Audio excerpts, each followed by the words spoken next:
Hey, comic book fans, welcome back to Comic Book Corner 2.0. And fans, you're with me, Mike Spider Slayer, getting ready to bring you Comic Book Haul, week number 137. That's right, fans. Lots of exciting comics coming out this week. A little overwhelming, if I may say, if I do say so myself.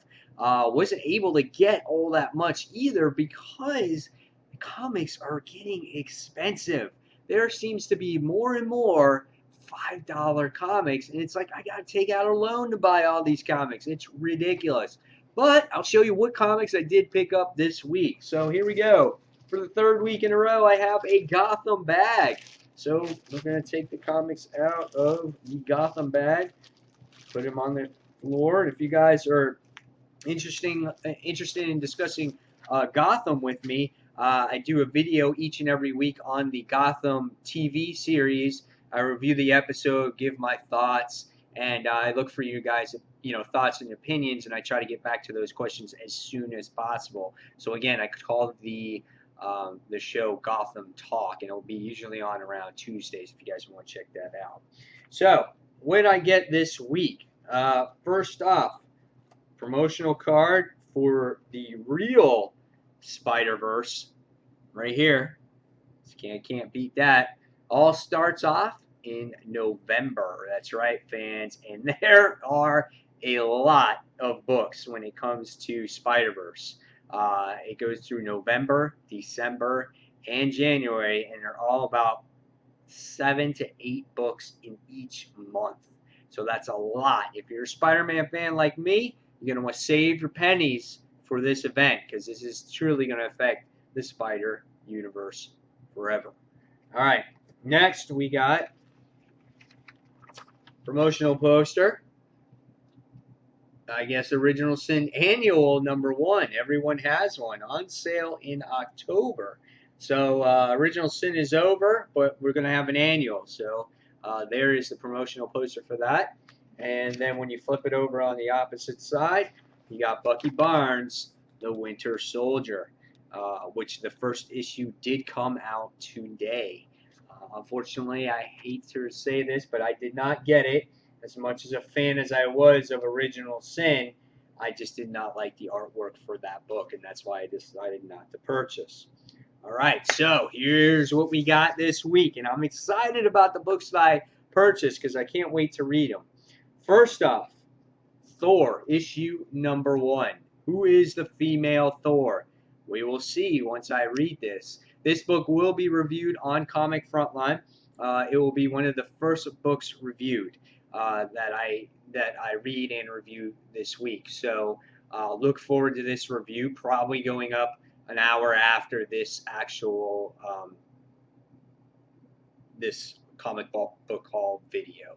So this is Thor issue 1. Love the cover here. Just love the lightning everywhere. Love the helmet. Don't see the eyes. See the black lipstick. Really cool cover. Really enjoy it. That's Thor issue #1. Next, from Image Comics, we get to see issue number 132, Happiness. And here we finally see Maggie and baby Herschel on this cover. This is a really nice cover. Really getting to see, the baby for the first time. And nice cover here, really touching. I think this book is about to get some action going in it again. It's been really slow since issue 127. So for about 5 months now, it's been really, really on that downside. And I think Robert Kirkman's about to amp it up again. So we'll see what happens in The Walking Dead issue number 132. All right.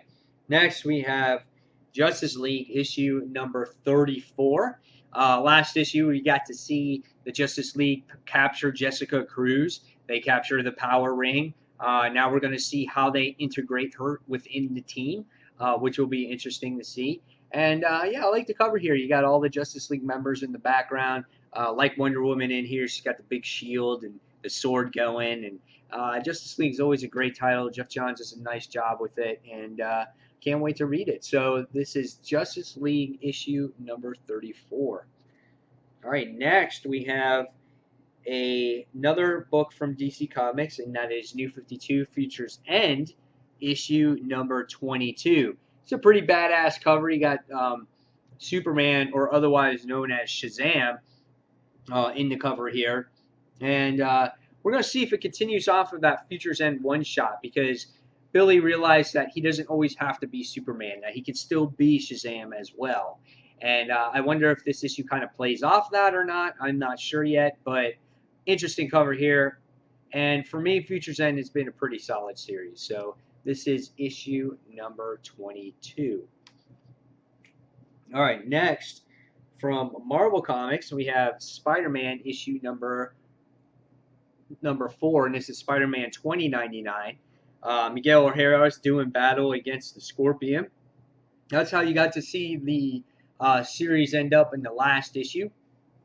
Issue number 2 of the series was my favorite issue so far.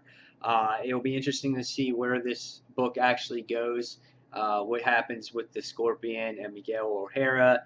And yeah, I like Spider-Man 2099. I think it's a fun series, and I think Peter David does a nice job on the writing here. So this is Spider-Man 2099, issue number 4.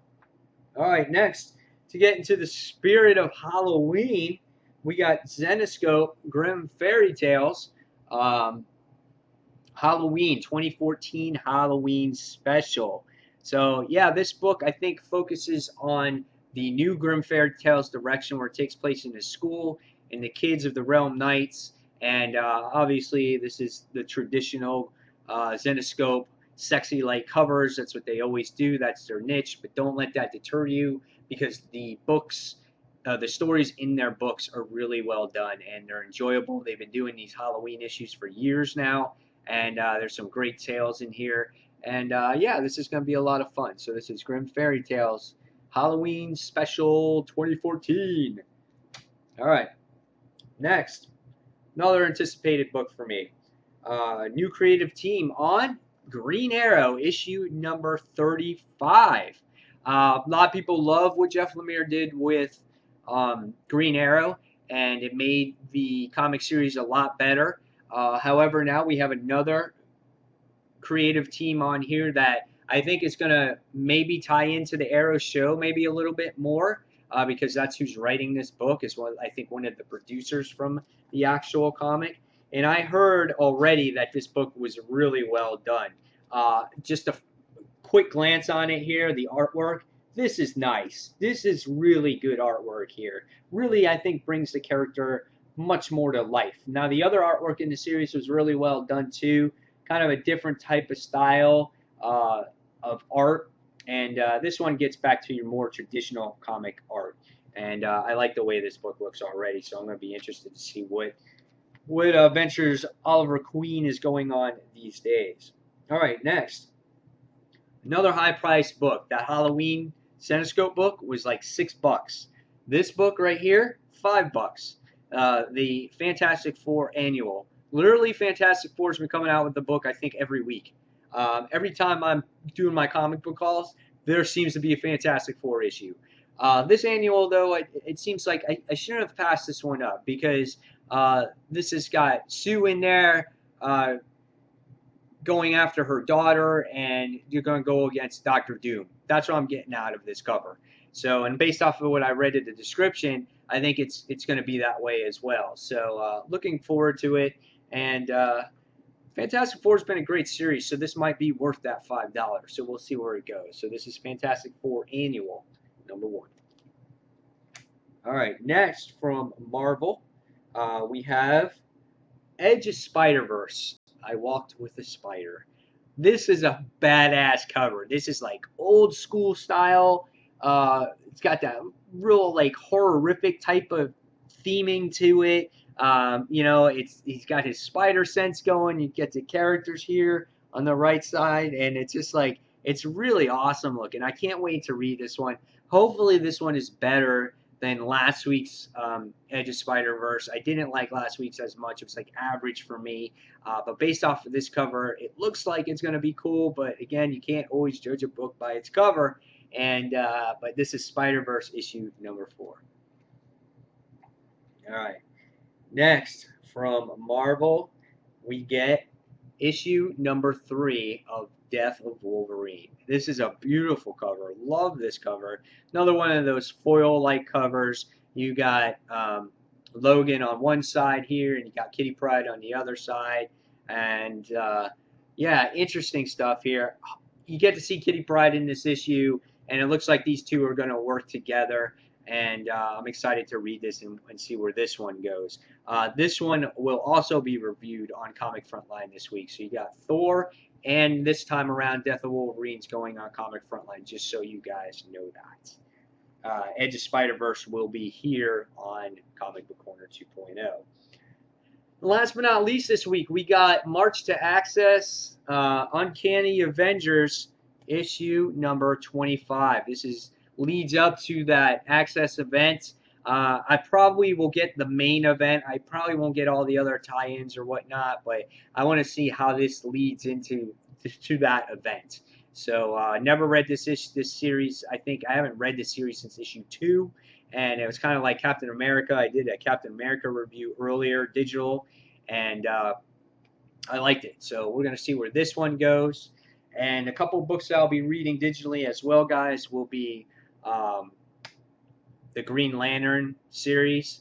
That has to do with that godlike type of storyline that's going on. I'll be reading that digitally as well. So those will be the two other books that I read. So there you have it, guys. Here's the haul for this week. Hopefully you enjoyed it. There's lots of books to read, and again, they're kind of pricey. They're getting up there. There's more and more books these days that are getting to that $5 mark, and it's almost getting to be the point where it's like, hey, my comic book hauls are going to be like 5 books a week. You know, it's the way it's going. So we'll see where that goes. But until then, guys, I'll see you on the next comic book review, and thanking you for watching Comic Book Corner 2.0. I had to think there for a second. Take care, guys. See you soon. Bye.